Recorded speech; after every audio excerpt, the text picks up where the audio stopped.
kwamba kifo cha Kariuki kama vile kifo cha Albert Ojwang wakati ule na wale wengine ambao wanauawa kiolela na serikali ya Ruto. Sisi tunasimama na familia. Tunaomba tumalize.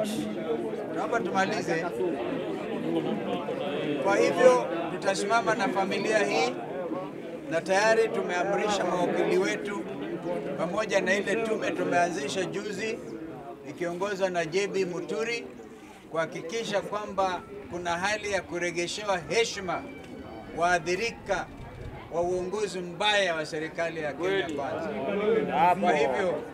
Kwa hivyo tutahakikisha justice and there will be exemplary damages. Kupigwa risasi kwa Kariuki, hiyo picha imetambakaa dunia nzima.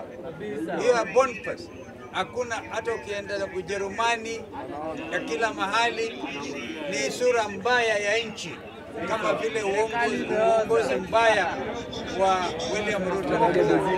Ngoja ndugu wasalimie huyu. Kuna sababu ambayo imefanya watu wa Githurai na watu wa Kenya kuseme one town. Na kati ya hiyo sababu ni mauaji ya vijana wetu. Vijana wetu wanauawa kiholela na polisi wa Kenya.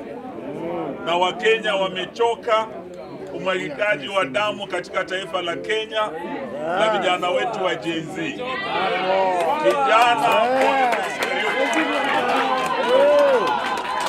Kijana wa mzee wetu huyu anaitwa Boniface Kariuki alikuwa ameenda kutafuta riziki, alikuwa ameenda kutafuta unga, akapigwa risasi na polisi. Hakuwa na silaha, hakuwa na shida na mtu yeyote, na Boniface hakufa. Boniface aliwawa, na aliwawa na polisi wa Kenya. Leo tunataka tuambie Bwana Ruto na Bwana Murkomen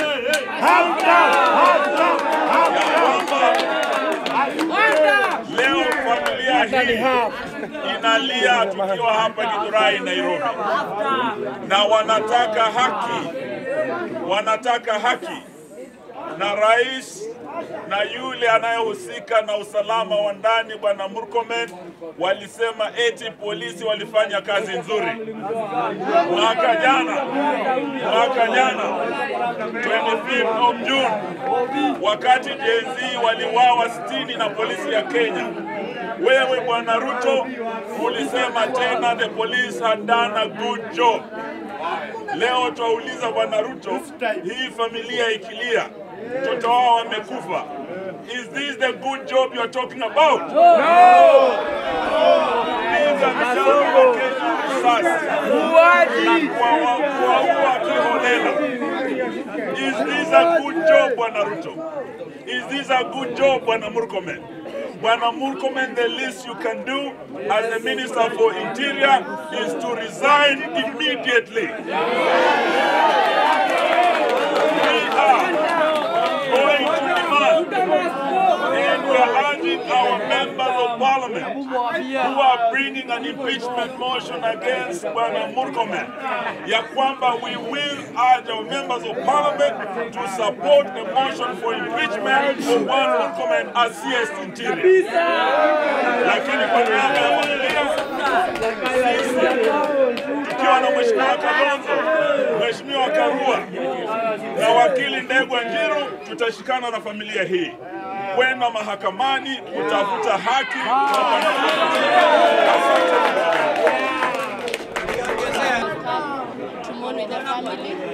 Thank you very much. We appreciate it. Secondly is that we have not yet done any preparations because due to the case how it is, we still have to do some postmortems and everything due to the case matter. So that's how far we are. We are yet to say anything. In case of anything, we will we will be here to communicate. The postmortem we have not yet done in terms of the day, it might be tomorrow or the day after tomorrow. Yes, we are private families. Yes.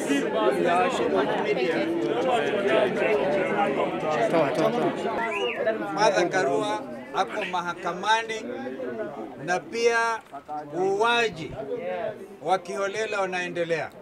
Kijana Diang'ui alitolewa kwake Kinoro nyumbani. Tunasema lazima atolewe akiwa hai. Asipokuwa hai bado hawa jamaa waseme wao ni one term. Lazima waende.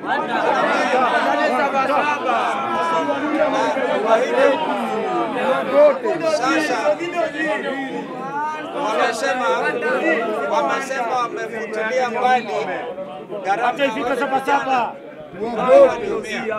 Tunasema pia wale wote wameshikwa korokoroni wanawekwa ndani kwa kufanya maandamano ya kikatiba waachiliwe mara moja. Kwa hivyo jamaa hawa waende wasiende.